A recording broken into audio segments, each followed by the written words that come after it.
Tarde te amei. Beleza tão antiga e tão nova. Durante muito tempo eu desejei tudo.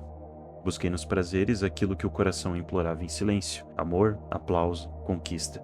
Mas nada me bastava, porque o desejo é insaciável quando está voltado para aquilo que passa. Tudo que é do mundo tem gosto de eternidade, mas prazo de validade. Eu quis a verdade, mas ela não estava nos livros que eu lia, nem nas festas que eu frequentava, nem no orgulho que me dominava. A verdade estava em mim.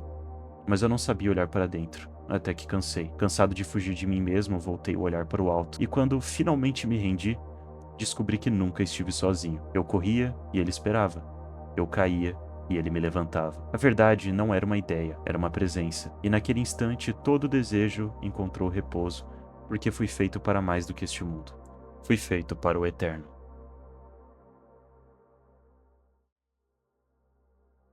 Hoje nós vamos falar sobre liberdade e as diversas percepções, as diversas visões das pessoas em relação ao que é a verdadeira liberdade. Bom, muitas pessoas dizem que a vida longe da igreja é liberdade, que seguir a Bíblia é apenas seguir um livro de regras chato que te prende da vida, que te prende de viver como você quiser. A vida longe de Cristo é vista pelas pessoas como liberdade, pela grande maioria das pessoas, e às vezes até pelas próprias pessoas que estão dentro da igreja. Muitas pessoas que estão dentro da igreja acham que estão, de certa forma, aprisionadas, acham que tem que seguir apenas um livro de regras. E muita gente pensa que o espaço fora da Bíblia é um espaço sem limites, onde cada um faz o que quer, quando quer e como quer. O mundo costuma chamar isso de independência. As pessoas chamam isso de viver intensamente. E talvez você seja uma dessas pessoas. E hoje eu tô aqui para te mostrar que essa suposta liberdade é apenas uma prisão disfarçada. Ela se sustenta em prazeres passageiros, em alegrias que se desfazem como fumaça, em promessas que nunca se cumprem. O pecado, por exemplo, ele oferece uma sensação de satisfação, mas não passa de uma corrente invisível. Ele prende o coração, domina os desejos e faz com que a alma confunda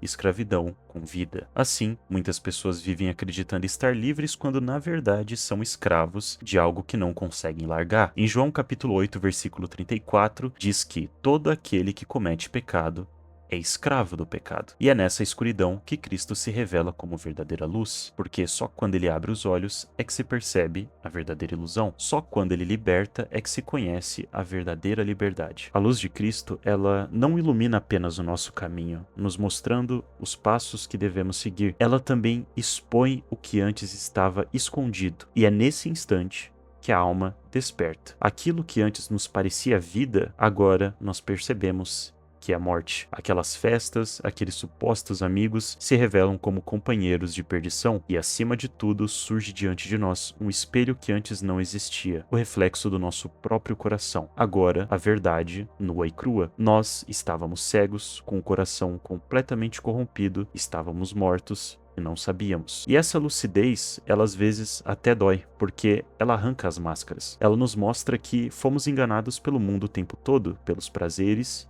e por nós mesmos. Mas ao mesmo tempo, essa dor é doce, porque traz esperança. É a dor de uma ferida sendo curada, de correntes sendo quebradas, de olhos finalmente abertos para enxergar o que é eterno. Em Romanos, capítulo 12, versículo 2, diz: "Não vos conformeis com este mundo, mas transformai-vos pela renovação de vossa mente, para que experimenteis qual seja a boa, agradável e perfeita vontade de Deus." Seguir a Cristo é andar por um caminho estreito e muitas vezes cheio de obstáculos. O coração é provado e a carne grita diante das renúncias. Claro que há lágrimas, há perdas, há cruz a ser carregada, mas nessa dor existe vida, porque é a dor de alguém que está sendo curado, transformado, arrancado das correntes da escravidão. Já a felicidade do mundo é um alívio mentiroso. É doce ao paladar, mas envenena o espírito. Ela mascara o vazio, mas nunca o preenche. É um prazer que mata lentamente, que devora a alma por dentro. Com Cristo, até a dor é um sinal de liberdade, pois é a dor de quem aprende a andar sem muletas falsas, a dor de quem troca correntes por asas. É sofrimento, sim,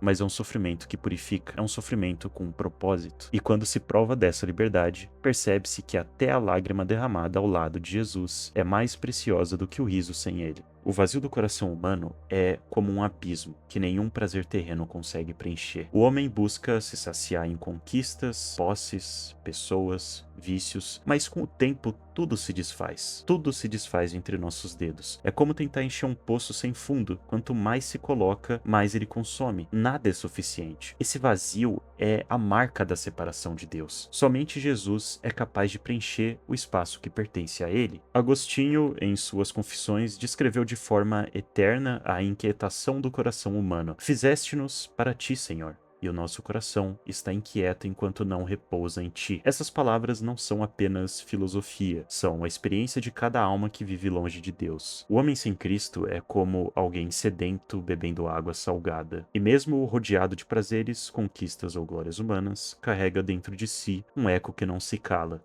um vazio que não se explica. E é justamente aí que a lucidez em Cristo se revela. Quando Jesus abre os nossos olhos, entendemos que esse vazio não é defeito. É o espaço reservado para Deus dentro de nós e nada além dele pode preenchê-lo. O pecado prende porque ilude. Ele oferece o que mais desejamos, mas ele nunca entrega. É como estar algemado em uma cela cheia de pinturas de portas. De longe parecem saídas, mas ao tocar nelas percebemos que são apenas desenhos na parede. Então, para concluir, seguir a Cristo não é perder a vida. É finalmente viver depois de muito tempo estando morto. Não é perder a liberdade. É ser livre de verdade. E mesmo que haja lágrimas no caminho, com Jesus até as lágrimas se transformam em fonte de vida. E você finalmente descobre que não quer mais nada além dele. Em João capítulo 8, versículo 32, diz: Conhecereis a verdade, e a verdade vos libertará.